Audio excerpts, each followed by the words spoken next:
Hey, everybody out there in Facebook land. My name is Mike Riches. I'm with Long and Foster Real Estate. Wanted to bring you some interviews over the next couple weeks with local officials, business owners, health experts, some stuff to get us through this crazy time that we're dealing with. Today, I'm here with State Senator Laura Sturgeon. Hi, Laura. Hi, Mike. Thanks for having me. Absolutely. How are you? I'm sure you're not busy these days. Surprisingly busy considering that we're not in session for the time being, but very busy indeed. I bet. Well, again, thanks for joining us today. We wanted to ask you just a couple questions about what's going on in Delaware, especially. Tell us, first of all, a little bit about yourself and your role as a state senator. Sure. I'm a freshman senator. I was just elected back in 2018, so this is my second year serving as a state senator for the 4th District. The 4th District is parts of Brandywine 100, almost all of Greenville, Centerville, most of Hockessin, and some parts of Pike Creek. Oh, it also goes down into the Alapocas area off Augustine Cutoff and the Brandywine Apartments down by the Brandywine River. So it's quite a large district. And I am a recently retired Delaware educator. I taught high school English and Spanish for 25 years. And after a year serving as a senator, I decided I wanted to do this full time, so I retired. Great. Now, what are some of the biggest concerns you're hearing these days from your constituents? Well, the biggest concern is obviously their concerns around the virus itself and what they can do to protect themselves. So I hear a lot from people who would like to come back to Delaware because they were traveling and they want to know how can they safely come home and what to expect when they get here. I hear about people who are worried. Well, before the governor closed most of the businesses, people were very worried about how they could stay safe at work. But luckily that's calmed down. Now most people are either working from home or not working at all, or their place of work has implemented really safe procedures to make sure that people can stay the 6 to 10 feet apart and wear masks and things like that. So people are very concerned about contracting the virus and how contagious is it and how can they prevent contraction and how can they prevent spreading it to others. So I pass along a lot of that information. Luckily, the Division of Public Health is giving us briefings every Monday morning, and then they do a lot of online forums for the public to tune into. And I think by now, most people are aware of what they need to do to keep themselves safe. And we've moved past that, and now people are asking, when are we going to reopen? When are businesses going to get back up and running? And that's something that's going to take a little time. We're still climbing in terms of our numbers of cases and our, sadly, numbers of fatalities.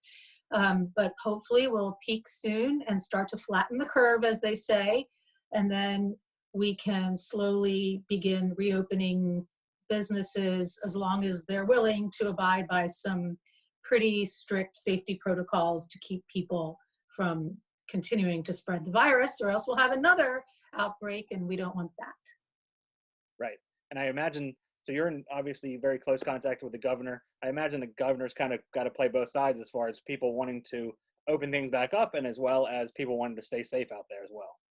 That's exactly right. So, a lot of business owners have been reaching out saying, please open back up, or can you carve out an exception for my particular business, or can you have, even like in my district, I have a lot of country clubs. So the country clubs were upset that their out of state members weren't allowed to come in to play golf or to play tennis.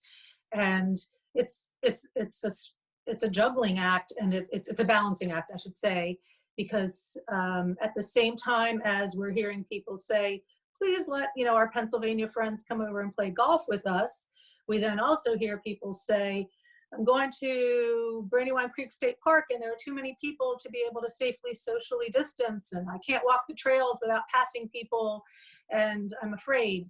So the governor is trying to weigh the desires of those who want to still be able to have some recreation, and obviously the desires of businesses who want to stay open, with the desire of the many, many people in the general public who want to wait this out a little bit longer until it's safer, until we're sure that we're not going to overwhelm our hospitals. A lot of this has to do with not wanting to overwhelm the hospitals, because this is a virus one can survive, but only if one has access to all the proper healthcare protocols that would be called for. If we overwhelm the hospitals, they have to start making those tough decisions about who gets the ventilator and who doesn't, and who gets oxygen and who doesn't, perhaps. And so, yeah, the governor is trying to weigh the needs, desires of everyone, from the small business owners who want to reopen to the general public who is by and large saying, hold off, it's not time yet. Let's wait until we have a better sense of where we are in terms of our numbers, and we're no longer increasing, rather we're on the other side of the curve where we're decreasing. Got it. Makes sense. Now, as far as the reopening of businesses and basically life in Delaware, will that coincide at all with the states around us, or is everybody kind of working on their own as far as their own plans? Yeah, so it will coincide with the states around us. The governor has joined a coalition of other governors from up and down the East Coast. We've got, I believe, New Jersey, Connecticut, Pennsylvania, New York, and Rhode Island are all part of this group of governors who would like to plan the opening together. Because once we reopen, we're going to also reopen our borders. Right now, the borders are open, but people coming from outside the state have to quarantine for 14 days unless they're here for to work in an essential business or to see a medical provider or take care of a family member.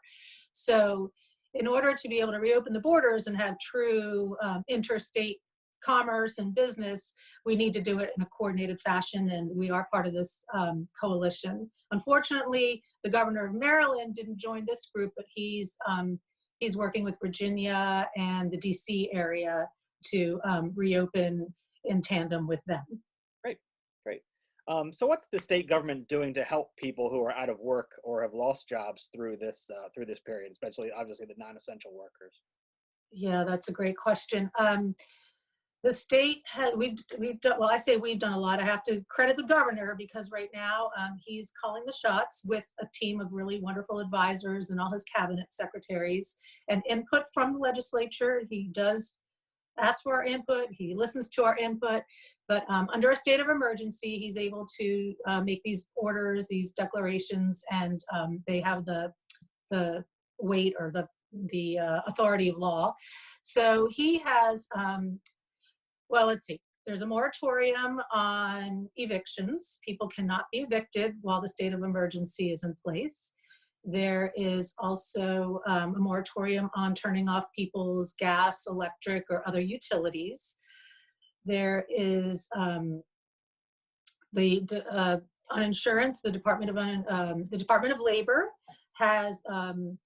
They're a bit overwhelmed with their uninsurance claims, but they have been hiring at a rate of about 20 new hires a week and reorganizing to bring people over from other divisions over to the uninsurance claims division.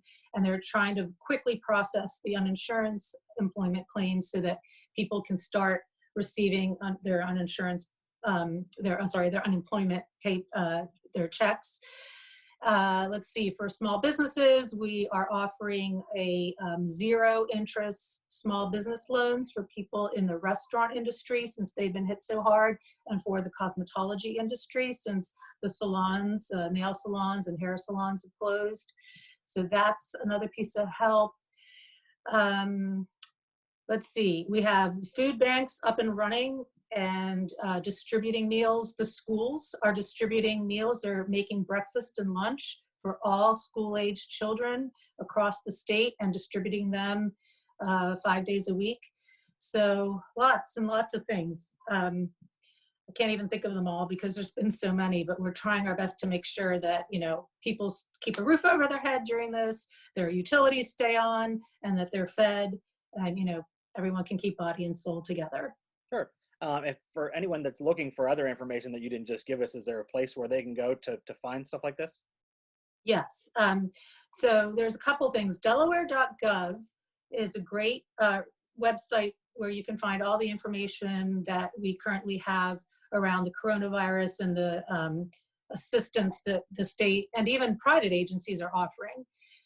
If you have any trouble navigating that site, you can't find exactly what you're looking for, please do not hesitate to reach out to your local elected officials, including myself. If you don't happen to know who your state senator or representative is, you can reach out to me at laura.sturgeon@delaware.gov, and I can tell you who exactly your local officials are and how to reach them, and I can connect you to them. So use us. That's what we're here for. We can be a liaison between you and the state agencies that offer all kinds of help during this time to make sure that you get through it and come out the other side ready to roll when we're all back up and running again. That sounds great. I appreciate all that. Any other messages that you'd like to portray at this time? Well, I just want to tell everybody that I know this is a super hard time. One of the things that I've been thinking about are the people who maybe live alone. I'm quite fortunate to have a wonderful husband and a dog that keep me company every day. And I'm on calls all day long with my colleagues and with my constituents, and that keeps me busy. But I've been thinking a lot about the elderly and people who are just single, of any age, who live alone and might be feeling very isolated. So I'd just like to remind everybody to reach out. I'd also like to tell people that we have some emotional support hotlines that you can call to if you just need to talk to somebody, just because you're feeling very lonely or anxious. If you happen to suffer from depression or anxiety, it's very, very normal that would be exacerbated under these strange circumstances that we're all living in. It's not natural for humans to have to be completely isolated from one another and only go out for emergencies, and even then when we do go out have to stay 10 feet away from people and not shake their hand or hug them. So I just want to tell people that there are some resources, and if you email me, laura.sturgeon@delaware.gov, I will be happy to hook you up with all kinds of different resources to help you get through the emotional toll that this could be taking on you. And in terms of the public health piece of this, just keep doing what you're doing. We have been pretty fortunate that we haven't seen a horrible surge, but that's only because of all of you, that you're following the orders and you're staying home unless you have to go out, and you're keeping your distance, and we'll get through this. I just was taking a walk the other day and I saw a cute little rock someone had painted and left by the side of the path. It said, "We're going to get through this together." And that filled me with some hope, and I hope that everyone else out there remembers that as well. That sounds great. And it is true. It seems that Delaware is doing an outstanding job at quarantining because the numbers are so low, and it seems like that compared to other states. And like Laura said, just because you can't be together doesn't mean you can't talk on the phone. Reach out to someone that might need some emotional support, or just need to talk to somebody. I know my mom wants to talk for 20 minutes every time I call now, where it used to be 4 or 5. So at any rate, Laura, thanks so much for joining us. It was all great information. I wanted to thank you for getting on here today. Thanks for having me. Absolutely. We'll talk soon. By the way, Okay. if you need anything, I'm going to go ahead and put Laura's information in this video, tag some information in the comments as well, as far as websites that we discussed. If you need anything, feel free to reach out to either me or her, and we'll get through this. Talk to you soon. Thanks so much. All right. Thank you, Mike. Bye-bye.